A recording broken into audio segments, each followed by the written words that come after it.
El día de hoy, pues, voy a presentarles a el profesor Víctor Madrid, quien nos estará comentando sobre las nuevas tendencias del entrenamiento físico en el fitness. El licenciado Víctor Madrid, pues es licenciado en educación física, especialista en el entrenamiento deportivo, docente de la Universidad de San Buenaventura, también docente de la Universidad Católica de Luis Amigo, es director Fitness Wellness School. Pues bienvenido, Víctor, gracias por acompañarnos. Sí, buenos días. Bueno, mucho gusto, espero que estén todos muy bien. Pues como siempre, inicialmente agradezco muchísimo la invitación. Pues espero dar gusto pues como a las necesidades y la expectativa de la temática. Sabría también que para algunos no son tan nuevas tendencias porque pues esto ha sido nombrado por miles de canales y por mucha información, pero digamos que además de conversarla como nuevas tendencias, porque pues hacen parte de los últimos 10 años, también tienen un rastreo de evidencia que permite que podamos verlas en términos de qué tiene la tendencia con una evidencia que la soporte pues desde lo académico y obviamente de lo científico. La dinámica pues que considero apropiada para la conversación inicia con eh, cuál es la nueva tendencia, entrenamiento de oclusión, full body, entrenamiento concurrente, entrenamiento cruzado y una evidencia que digamos refuerza ese concepto. Entre muchas, porque si nos ponemos a rastrear de cada elemento, por ejemplo, el entrenamiento funcional lleva más de 20 años en el mercado, como entrenamiento funcional, pero como elemento lleva muchísimo, digamos que permite reconocer muchos estudios. De introducción, que pues salirme un poquitico como de lo académico, pero me gusta mucho esta frase que es anónima el autor, y es que solo el hierro que pasa por el fuego más alto produce el mejor acero. Eso nos pone pues en contexto de que solo el buen diseño de la carga permite pues las adaptaciones pertinentes, neurales, hormonales, musculares, cardiovasculares al entrenamiento. Entonces me gusta mucho esta frase como introducción porque podría pues haber puesto unas muy académicas, pero digamos que es acorde a lo que vamos a discutir a continuación. También es muy importante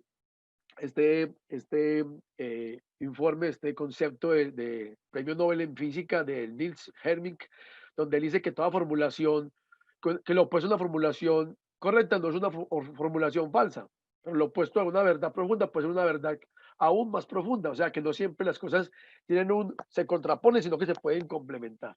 También es muy importante porque, pues, si revisamos el entrenamiento concurrente como tendencia y el entrenamiento cruzado, también hay posiciones con evidencias importantes que se contraponen. Entonces, digamos que es muy útil poner como en el escenario todo lo que se nos ocurre como efectos adversos al concepto. O sea, las verdades, además aprovecho para decir ese concepto, las verdades la verdad es complicada, la verdad es difícil, inestable, imprecisa, es atemporal, no, es asincrónica, en el lugar también cambia el concepto de verdad, entonces es complicada la situación. Es importante tener posiciones diferenciales de expertos, diría uno, a la hora de pues, decir algo con aseveración. El objetivo pues está muy claro, es que socialicemos aspectos, digamos, fisiológicos, metodológicos, que nos ponen en el contexto de las nuevas tendencias del entrenamiento, de las expresiones motrices. La invitación puntual, como decía el título, es en el fitness y wellness, pero en realidad se amplía, no es solamente en esto, el de alto rendimiento, en otros escenarios es muy importante. Nos centraremos básicamente en estas, cruzado, concurrente, los high interval training, modulado, full body. En los ámbitos donde repito, como decía lo anterior, se expresa y se puede, digamos, utilizar de alguna manera es en el deporte en todas sus expresiones. Esto no es exclusivo del fitness y wellness, sino que pues el énfasis va a ser allí.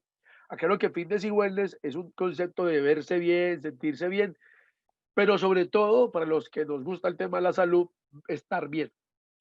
En la educación física escolar, en los deportes de cualquier expresión, también se expresa en la actividad física y la salud. Evidentemente hay un estudio ahí excelente sobre entrenamiento full body en sobrevivientes de cáncer de mama, digamos que genial, en el fitness y wellness y en la recuperación funcional a lo largo de la rehabilitación. Eh, Fundamentos primordiales de todo lo que vamos a discutir, lo biológico, lo bioquímico, la biomecánica, la planificación, aspectos psicológicos, entre muchos más. Muy bien, entonces, al grano, como dice el dermatólogo. Eh, Sé que todos han leído muchísimo al respecto. Yo llamo mucho la atención porque es que funcional, además de parquearnos en un tema muy amplio y conceptual, es básicamente que funcione. Pues parece ser estúpido. Alguna vez en una reunión con un sujeto experto en el tema de la fuerza, le preguntaron que, pues, cuál era su opinión del entrenamiento funcional y él, pues, como más bien airoso, se levantó algo descompuesto, dijo que, pues, que funcione y efectivamente, pues parece que sea muy lógico, pero así es. Y digo que funcione porque, pues, ¿cuál es la necesidad en la mejora de la estabilidad articular de rodilla y tobillo en un jugador de fútbol? Básicamente femorotibial y patelofemoral, pero también que tenga respuestas anaeróbicas alácticas, que tenga potencia, que tenga velocidad. Entonces, el entrenamiento debe funcionar para su requerimiento específico, en el caso de un deportista, y es que tenga respuestas físicas frente a la fuerza, la velocidad, la resistencia, a lo que requiere, pero que además, y esa es la parte, digamos que un bracito del entrenamiento funcional, que los ejercicios, los gestos que realicen sean pertinentes y coherentes con la articulación. Eh, Allí es importante meternos un poquitico en kinesiología y en biomecánica porque pues no todas las máquinas de musculación, hablo de la máquina Smith, por ejemplo, no es la mejor opción para hacer pecho, ni para hacer press hombros, ni para hacer ejercicios de potencia, porque está regulada por unos rieles. Estos rieles, pues, obligan a que la articulación se desplace como la máquina lo defina. Y la rodilla, recuerdo, la rodilla no es una articulación monocéntrica como una bisagra, es una articulación policéntrica. Tiene 7 tipos de movimientos, sin contar patelofemoral. Entonces, en ese sentido, la rodilla, pues, se ve afectada por gestos de musculación que tienen, digamos, restricciones de los movimientos y no producen buena libertad de recorrido. En la vida cotidiana, pues desde luego acomodarse a el hombro de mi abuelita que todo el tiempo levanta el brazo para la alacena, para la ropa, y esa elevación del brazo le provoca acumulativamente un daño de hombro porque la escápula se va congelando y le genera daño articular que le puede generar dificultades su resto de vida. Entonces, en ese sentido, es importante primero reconocer el antecedente del sujeto, cuál es su pasado osteomuscular, cardiovascular, metabólico, biológico, para poder establecer en él, del sujeto, eh, a la hora de planificar, decirle qué puede hacer antes de, en la hora de planificar. Pero además, si yo tengo una lesión de columna lumbar, ¿qué le podría esperar una persona que tenga, digamos, una hernia discal con dolor bajo de espalda continuo? ¿Qué le podrá esperar a un sujeto en el futuro en esa situación? Entonces, ¿qué debemos de hacer? Un entrenamiento que fortalezca el core, que lleve la cadena cinética media a, a, a mejorar su estabilidad lumbopélvica y pues mejorar sus condiciones de vida. Eso sería pues como lo pertinente. Entonces, repito que el entrenamiento funcional se acomoda se acomoda específicamente a lo que sea necesario para el sujeto desde el pasado y obviamente a premeditarse a lo que le pudiese pasar. Y lo hablo de lo cardiovascular, de lo metabólico, usuario con diabetes y ahí me meto en otro problema grandote con diabetes mellitus, pues algunos recomiendan actividad física, otros médicos pues ni lo hacen siquiera. Lo que recomiendan actividad física a veces no son específicos con qué tipo de actividad física debiese hacerse. Si es una actividad física intensa o extensa, que genere construcción muscular. Entonces, para finalizar aquí, el entrenamiento funcional directamente tiene que ver que funcione para el requerimiento del sujeto con su pasado ante su situación actual y pues, ¿y qué le podrá esperar? Todos podemos decir que un futbolista del alto rendimiento va a tener sí o sí algún problema de rodilla y un problema de tobillo. Entonces, de la preparación física, ¿qué puede hacerse? Esta evidencia es muy importante, me llama mucho la atención. Hablo del adulto mayor, es una revisión sistemática donde habla el efecto del ejercicio en la funcionalidad del adulto mayor y es una revisión sistemática, tiene un efecto, digamos que poderosísimo en temas de, de evidencia, es fuerte en la evidencia. Eh, del tipo dice que ahí los estudios recolectados tienen poca claridad, tienen baja calidad a la hora de establecer los parámetros de la carga de entrenamiento, pero que en fin de cuentas también puede establecerse que tiene una buena regulación frente a la funcionalidad del adulto mayor. Es decir, que el entrenamiento funcional, reitero, para este caso debe ser útil a la hora de. Vamos a este que digo que es antiguo, este tema del cross-training, del entrenamiento cruzado, se lee en Verhochansky, se lee en Platonov, se lee en Marina Bulatova, está hablando de literatura pues antiquísima. No olviden que los rusos eran un poquitico herméticos con la información y no era que tuviesen mucha amplitud a la hora de comunicarlo. Y habla de algo que enseguida también se va a discutir, que es el entrenamiento concurrente, de que en la sesión de entrenamiento, en una práctica de entrenamiento, se junta trabajo de fuerza, de velocidad, de resistencia, entre otras capacidades, que qué tan útil sí o no pudiese ser. Digamos que para adelantarme un poquitico, la realidad es esa, o sea, pongo en mi caso, un combatiente de arte marcial, un peleador en combate, de pelea, una pelea abierta, ¿en qué momento necesita la resistencia, la fuerza, la velocidad, la coordinación, el equilibrio? Eso es una mezcla, digamos que correspondiente a la lógica del deporte, o a la lógica de la situación mecánica, o a la situación corporal. O sea, el cuerpo no está diseñado para un momento de fuerza, un momento de resistencia, un momento de velocidad, ¿no? Eso es un acomodamiento que hemos hecho a la hora de explicar las capacidades físicas a nuestros estudiantes y después decir, vea, esto es fuerza, esto es resistencia. Entonces, antiguamente, digamos que en Colombia y en otros países, pues me daba cuenta que hacían un trabajo de fuerza, otro día es un trabajo de resistencia o en una sesión diferente. Y no, no, lo que nos dice Verhochansky y esta, digamos, literatura rusa es que esto pasa indiscriminadamente, es solucionar una necesidad específica. Y digamos que en cierto momento el Fitness y Wellness tomó este elemento, el entrenamiento cruzado, el cross training, y lo llevó a las salas de fitness y pues digamos que exitosísimo. Esta evidencia nos habla específicamente de una cosa que pues interesa muchísimo y digamos que para todo el mundo es importante. La hipertrofia no es un tema exclusivo del deportista ni del culturista, es un tema importantísimo y evidente para todo el mundo. Y habla sobre el efecto del entrenamiento cruzado, sobre la hipertrofia medido por unos reguladores, digamos que intracelulares llamados miRNA 2206. En este estudio importantísimo, ahí lo dejo para que además se diviertan con la lectura, dice que, pues, que evidentemente los medidores intramusculares eh, RNA 206 tienen la capacidad de evaluar los efectos moleculares y celulares de los cambios bioquímicos, estructurales, mitocondriales, producto de ese estudio evidente habla de que el entrenamiento cruzado efectivamente favorece la hipertrofia de jugadores de baloncesto y medido pues con este elemento. Reitero, ahí les dejo para que se diviertan un rato con esta investigación.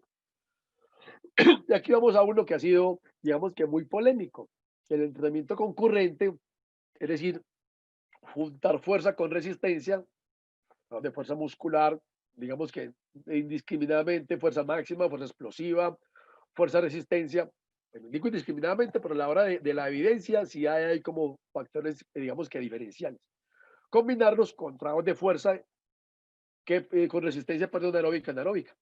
Entonces, digamos que antes de mostrar la evidencia que va como en cierta contraposición en parte, a mi opinión, es parte de lo anterior. De nuevo me explico.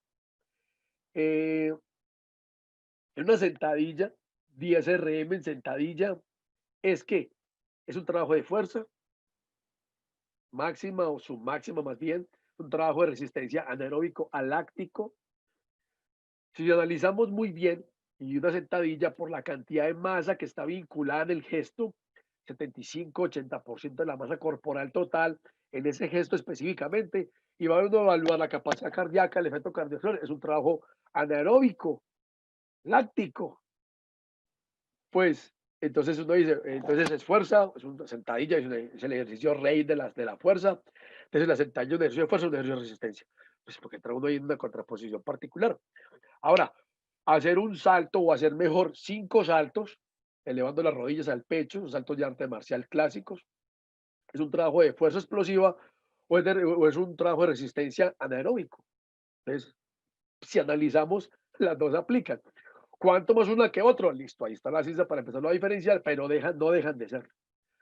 Entonces, ahí va la situación y a lo que lo cruzado y lo concurrente que se combinan como de cierta manera, da cuenta de ese aspecto importante. Entonces, la realidad es más que eso. Este metaanálisis que les voy a mostrar a continuación, digamos que permite que dice con claridad que pues, eh, permítame un momentico, yo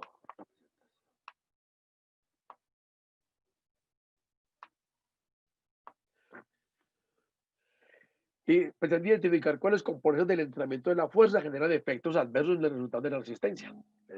Este estudio, reitero, interesante, permitió reconocer cuáles elementos de la carga realmente se ven afectados por el trabajo de resistencia. Y digamos que viceversa, y lo repito, los invito a la lectura, ahí lo dejo para sus análisis, dice que efectivamente la frecuencia y la duración tienen algún efecto negativo en la capacidad, pero igualmente hablan que la fuerza y la hipertrofia también tienen un efecto, digamos que adverso a. Eh, Tienen efectos importantísimos en la composición corporal, maravilloso. Ahí digamos que favorablemente evalúan el componente de la composición corporal y dicen que sobre la frecuencia y sobre la duración parece ser que sí, y digamos que estamos de acuerdo. Porque si yo hago un trabajo de hipertrofia muscular, pero también hago un trabajo de resistencia aeróbico y pedaleo 50 kilómetros o hago una maratón y digamos que corro 40 kilómetros, efectivamente hay el tema energético, tiene una adversidad. Entonces, frente a la frecuencia y la duración estaríamos de acuerdo, pero no quiere decir que contundentemente uno afecte el otro, sino en relación con los parámetros generales, la cantidad, la intensidad, la frecuencia. Eh, Continúo en mi posición que decía en este momentico de que son útiles si yo sé planificar bien uno con el otro.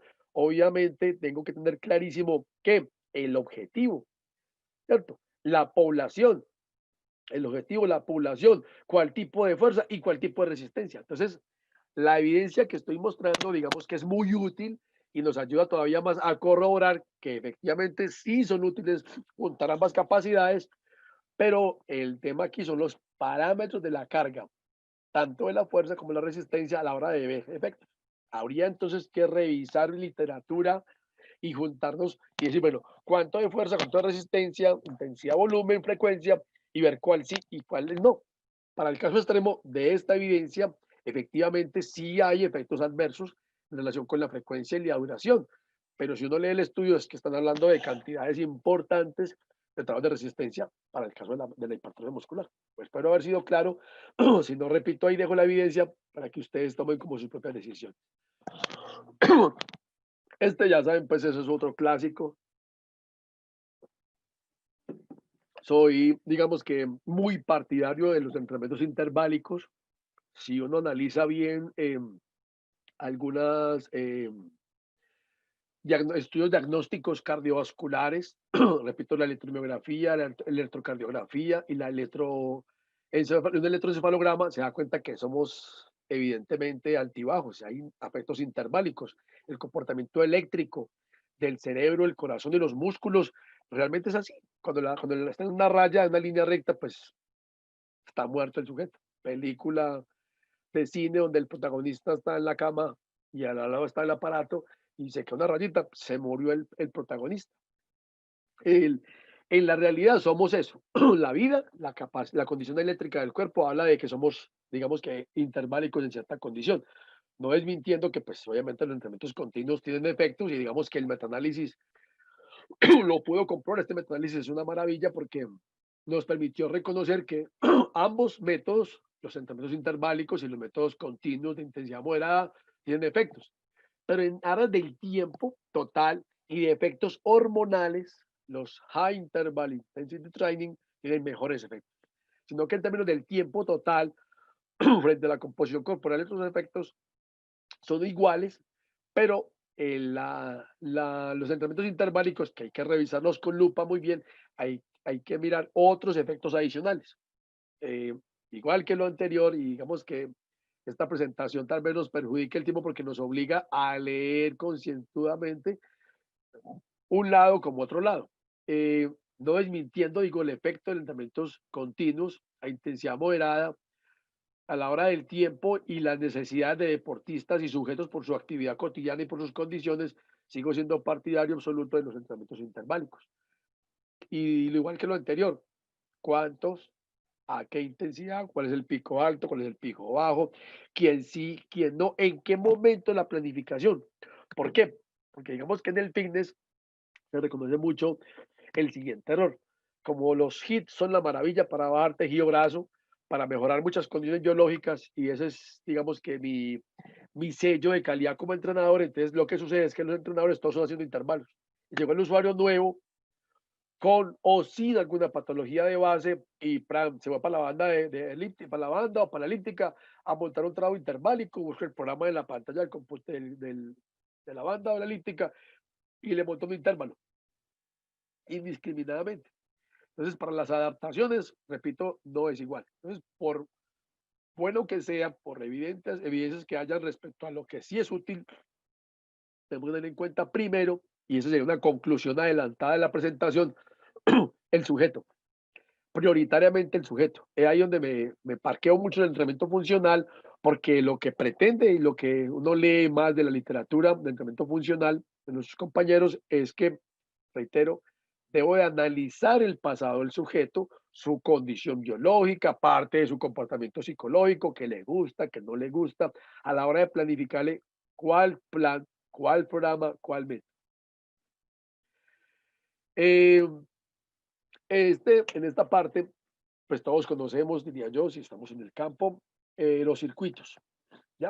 El entrenamiento del circuito tiene, pues, digamos que evidencias de sobra para soportarlo como adecuado a la hora de planificar, incluso en la hora del tiempo es una maravilla, pero digamos que en lo personal, más que el circuito, donde hay, digamos, 10 estaciones, 12 estaciones de carga, de trabajo de fuerza y o resistencia y o otras capacidades, sugiero mucho, sugiero más los entrenamientos modulados. No deja de ser circuitos, sino que me estoy refiriendo a modulados como circuitos más pequeños. ¿Por qué? Porque, digamos, el primer ejercicio del circuito, como yo lo hago y paso 12 estaciones y regreso otra vez al uno, el efecto local de ese ejercicio se puede haber dispersado porque pasó mucho tiempo entre cuando lo hizo y lo volvió a realizar.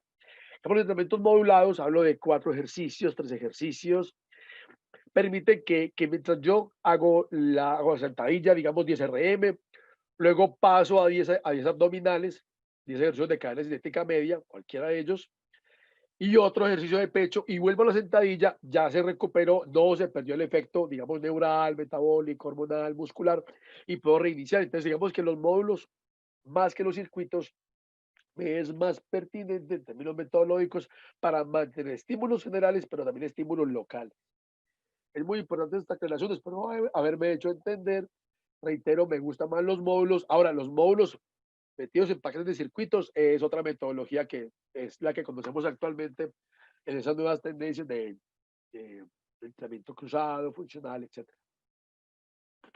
Y aquí hay digamos, una evidencia maravillosa en términos de composición corporal en adultos mayores, donde muestra que el trabajo de circuitos, pues evidentemente mejora y cambia la composición corporal en adultos con un efecto leve en la resistencia. Porque este estudio quería mirar que en el circuito que corresponde a ejercicios de fuerza, digamos que fundamentalmente, qué efecto tenía en lo aeróbico. Pero eso es difícil porque pues no sabemos qué tipo de ejercicios se generaron.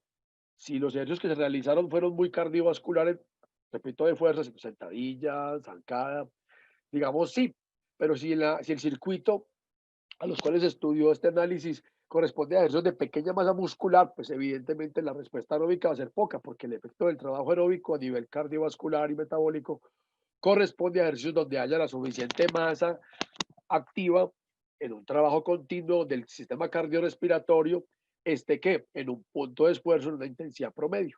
que genere efectos adaptativos, reitero. Entonces, este circuito soporta que evidentemente tiene efectos en la fuerza, en cambio la composición corporal, pero dice que el efecto cardiovascular es leve, reitero a lo que estaba pues haciendo la observación anterior. Ahí igual queda para que se diviertan con la lectura, bastante interesante. Y aquí vamos a hablar otro elemento, el entrenamiento concurrente de las nuevas tendencias, que es llamado entrenamiento full body.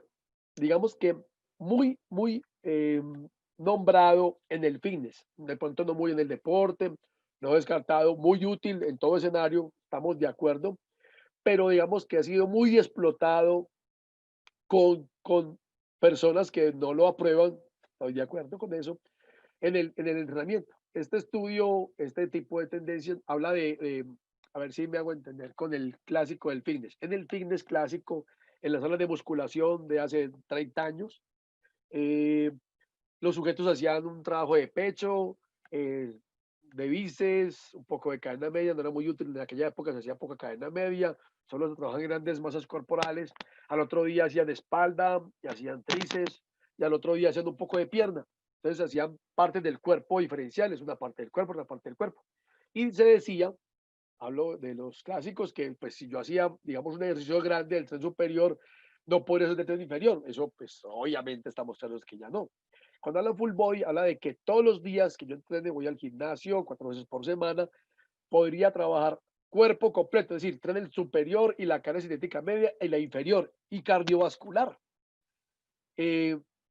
Aquí me importa mucho que hacerme entender, y es que sí es posible, sí hay evidencia, sí hay resultado de trabajar todos los días cuerpo completo, superior, medio, inferior. No hablo de los mismos músculos todos los días, aunque tampoco creía que es un problema, pero es otra discusión diferente. Entonces yo podía trabajar todos los días carne cinética superior o pecho, espalda, hombro, brazo. La carne inferior evidentemente trabajarse todos los días y la carne inferior también, pues no tiene que ver una cosa con la otra. Repito, es una discusión a veces que parece ilógica, pero claro, ¿qué tiene que ver en el trabajo de fuerza para la hipertrofia muscular, si así se quiere, el glucógeno muscular, el fosfocreatina del cuádriceps versus la del pecho? Yo puedo hacer pecho tranquilamente y digamos que el gasto energético, la fatiga, los efectos son a nivel del pectoral mayor. Pero de igual manera podría ese mismo día hacer trabajos de sentadilla importantes para la hipertrofia. ¿Y qué efecto tendrían? Si el gasto es netamente local, la fuerza genera gastos energéticos locales, glucógeno muscular del cuádriceps, creatina fosfato del cuádriceps. Entonces, de nuevo, ¿por qué no? No, efectivamente así es. Esta evidencia se sale un poquitico pues de la conversión de lo anterior, pero digamos que es muy contundente porque si encontramos de que personas con cáncer, que sobrevivieron de cáncer de mama, entrenados con esa tendencia del full body, tuvieron efectos impresionantes, sobrevivieron de cáncer, tuvieron un efecto, digamos que favorable en términos de mejorar los biomarcadores de neoplasia, entre otras cosas como la composición corporal.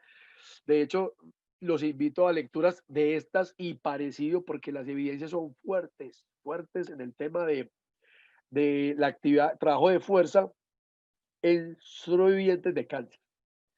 Un estudio, no está acá, lamentablemente, habla de que el 65% de las mujeres que sobrevivieron al cáncer de mama lo realizaron a través de qué? De trabajo de musculación importante.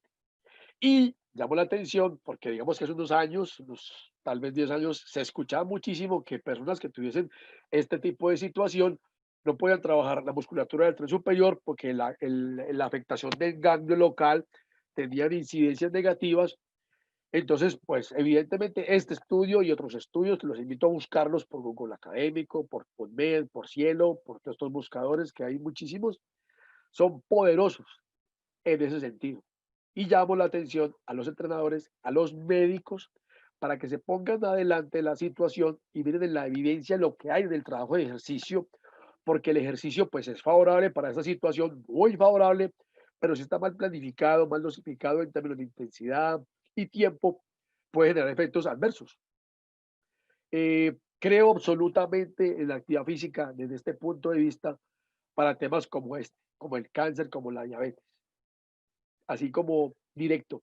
en contraposición a los tratamientos medicamentosos, a las cirugías y a otros procesos, diría que primero hay que mirar qué hay desde la actividad física, del ejercicio y cuál, de nuevo, es el apropiado para eso, pues sugiero siempre un trabajo interdisciplinario entre que haya un médico deportólogo que nos ayude, aparte de ello, un nutricionista y un entrenador que hagan un grupo de estudio. Esto no es de un solo protagonista a la hora de tener, digamos, que cosas tan contundentes como personas con problemas de cáncer, diabetes, hipertensión, obesidad, entre otros.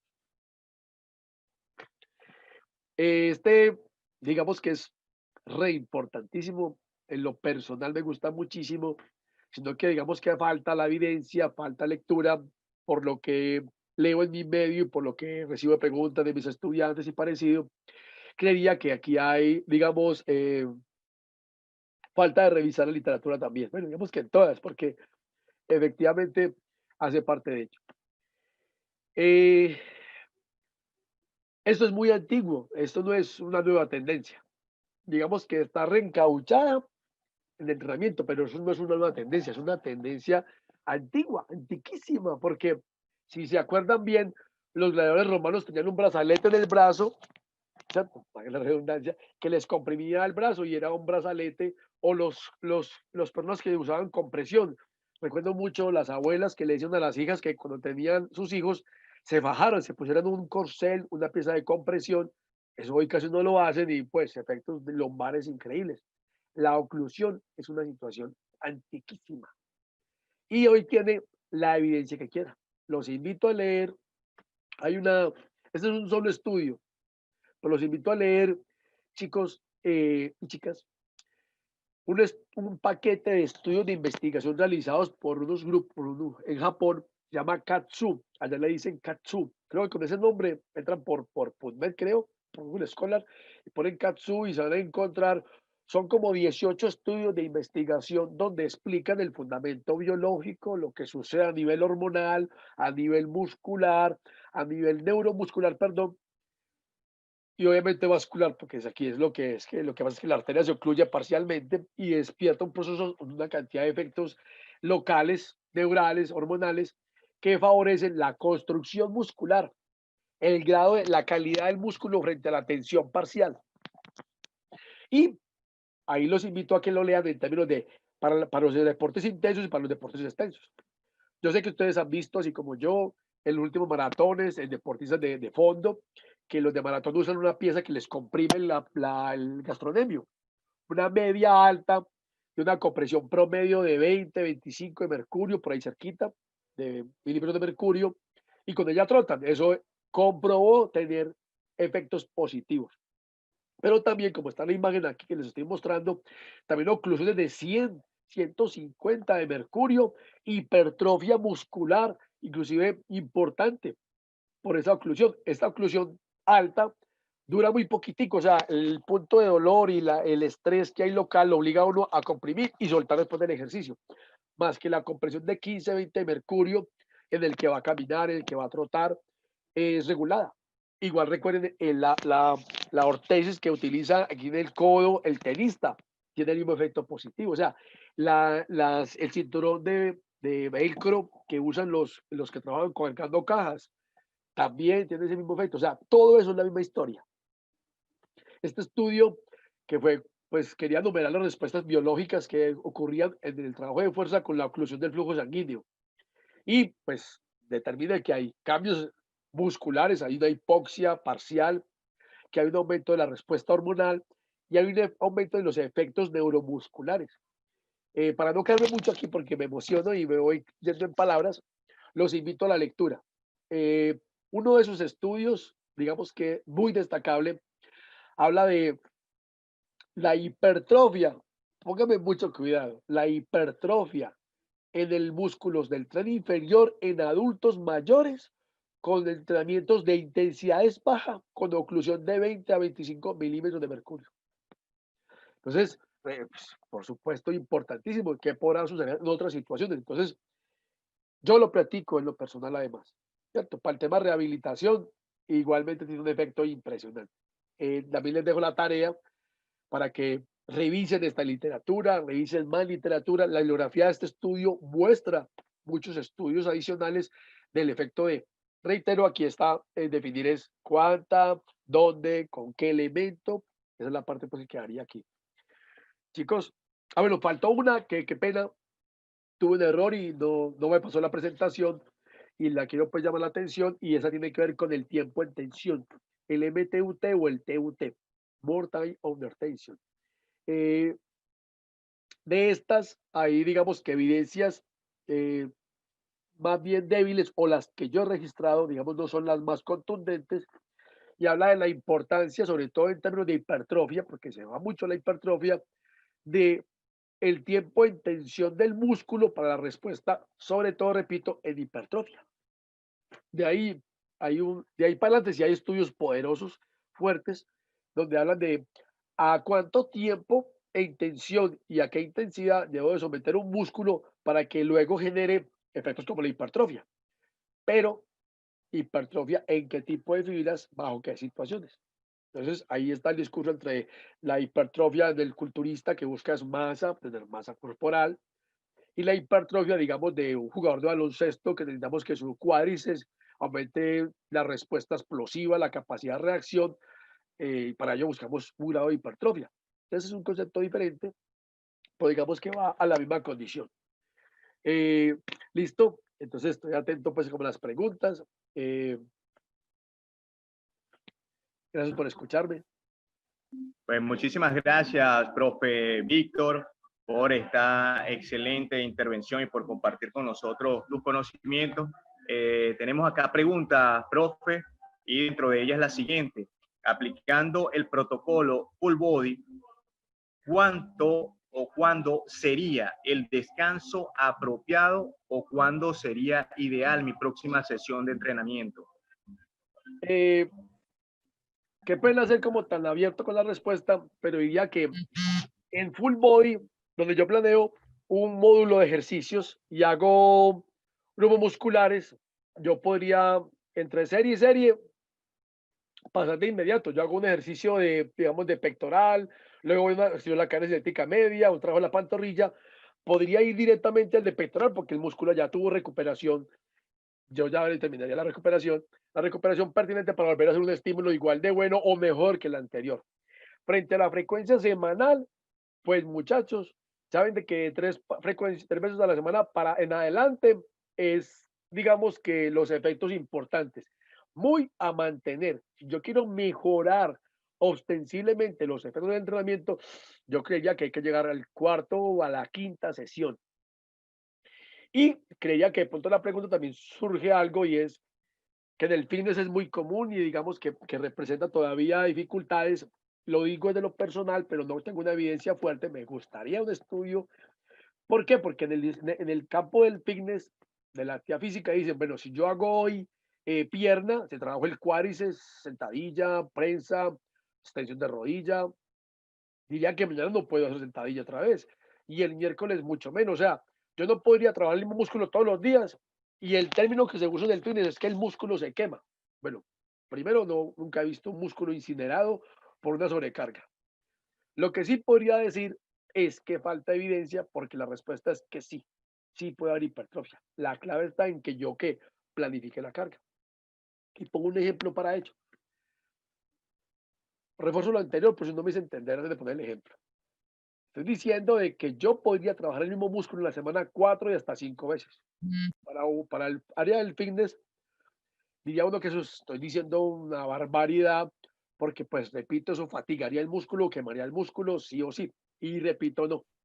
La diferencia está en la carga que yo planifique. Y me voy a un ejemplo muy clásico. ¿Cuántas veces por semana un jugador de fútbol de alto rendimiento activa su cuádriceps en carrera, sus gastronemios, su glúteo mayor, corriendo, saltando, picando, cambiando de posición, un trabajo técnico a la semana, todos los días? Y uno va y analiza la masa muscular, la calidad de los del cuádriceps, del glúteo mayor y los gastronemios de un futbolista es impresionantemente buena. Entonces, ahí todavía falta, repito, evidencias fuertes y ojalá estudios tipo experimental que nos permitan comprobar ese aspecto. Muy bien, profe. La siguiente pregunta es, ¿cuál es el protocolo de entrenamiento ideal para el diabético tipo 1? Ay, pues podría decirle muchos aspectos. Se ve claro en las observaciones, pero los invito a leer las guías clínicas del ejercicio para diabetes mellitus o a construir la guía. ¿Por qué? Porque evidentemente la literatura, digamos que es débil o lo que es registrado es débil a la hora de decir cuánto ejercicio, qué intensidad, cuánta frecuencia. Lo que sí es cierto es que debe fundamentarse en la construcción muscular. Tengo experiencias porque pues no lo dijimos ahorita, pero yo principalmente soy entrenador. Siempre he sido entrenador desde muy temprana edad, soy entrenador de los 13 años y digamos que todavía tengo el corazón de entrenador y me he preocupado en algún momentico, esa es parte de mi maestría, me he preocupado por el, bueno, cuáles los parámetros de carga para la diabetes mellitus, para la hipertensión, si es posible, lo que decimos es que la mejor es la opción de la actividad física, cuáles son los parámetros de carga específicos, es intensidad, tiempo, y ahí es muy importante la segunda, el tiempo total y el tipo de esfuerzo. Algunos médicos, que pueden ser tan abiertos, decirlo de esa manera, los médicos, muchos no hablan de la actividad física. Digamos que en esta época ya algunos lo hacen mucho más. Pero otros hablan, haga ejercicio, que vaya, camine. De error. Es algo útil. Pero lo más específico, lo que podría generar bienestar, mejoramiento en la calidad de vida, evitar tanta proteólisis en el diabetes mellitus porque mandan planes alimentarios hipocalóricos agresivos, es un ejercicio de construcción muscular. Y para eso, repito, como dije ahorita, debe haber un concierto entre medicina deportiva, el nutricionista y el metólogo, el entrenador a la hora de parametrizar la carga. Sé que dije poco de lo que me están queriendo preguntar, pues la invitación es a que hay que buscar la evidencia porque es débil, digamos, lo que he podido registrar en parametrizar con precisión la carga de entrenamiento para la diabetes mellitus. Pero el camino es ese. El camino no es la insulina, el camino no es la dieta hipocalórica, no, el camino ideal para la diabetes mellitus es el ejercicio. ¿Cuál ejercicio? ¿Cuánto ejercicio? ¿Cuántas veces por semana? ¿Con qué ajuste alimentario? Aleluya. Sí, listo. Bien, profe, tenemos otra pregunta y es la siguiente, y con esta vamos a cerrar. ¿Cuál es su opinión con respecto al entrenamiento Tabata? ¿Mejora la condición física? Sí, sí, de hecho me gusta muchísimo. Bueno, pues desde lo personal, como pues soy de arte marcial, en lo particular, pues reitero, me gusta el entrenamiento intenso. Los entrenamientos tipo Tabata, que no son más que trabajos intensos con regulaciones y como ese hay otras tendencias, eh, sí, y como todo, ¿para quién? Es, puede que sean muy buenos los Tabata, que sean muy buenos los High Interval Training, que sea muy bueno trabajar en MTUT, el entrenamiento de oclusión, todo eso es una maravilla. Recuerdo, el parámetro prioritario es el sujeto. Yo primero estudio el sujeto, vuelvo al entrenamiento funcional. Estudio el sujeto de su pasado, evalúo, hago un PARQ, hago un análisis de conducta alimentaria, hago un análisis, bueno, pero para saber, pues, como aspectos generales. Evalúo su estado articular, ahí sugiero mucho en el cuestionario inicial de entrenamiento incluir preguntas específicas de hombro, cuello, rodilla, columna, agregándole a eso el test nórdico de Cobrinca, que me parece maravilloso, entre muchos más, para ver condición articular y prescribir el ejercicio a partir de eso. Entonces, de nuevo, inicialmente hay que medir lo que más se pueda medir y lo que se requiera medir frente a lo que el sujeto relata de su condición. Luego de ahí pasar al paso que sigue puntual, ¿cuál es? Mesociclo de adaptación. No de una va a llegar al plan maravilloso que lo podría llevar a sus resultados, a los efectos que él quiere con el ejercicio. Adaptación. Esa adaptación es un tema progresivo, sistemático, regulado, menos a más, poco a mucho. Y luego volver a medir y ahí sí, mesociclo específico desarrollador tipo 1 para que vaya en contundencia a lo que va logrando. Pero un error, diríamos, aprovecho aquí la pregunta, es no tener en cuenta la adaptación. Es importantísimo. Reitero para finalizar, me parecen excelentes los Tabata, pero ¿cuál, cuánto y para quién? Muy bien, agradecido con el profe Víctor Madrid por esta excelente intervención.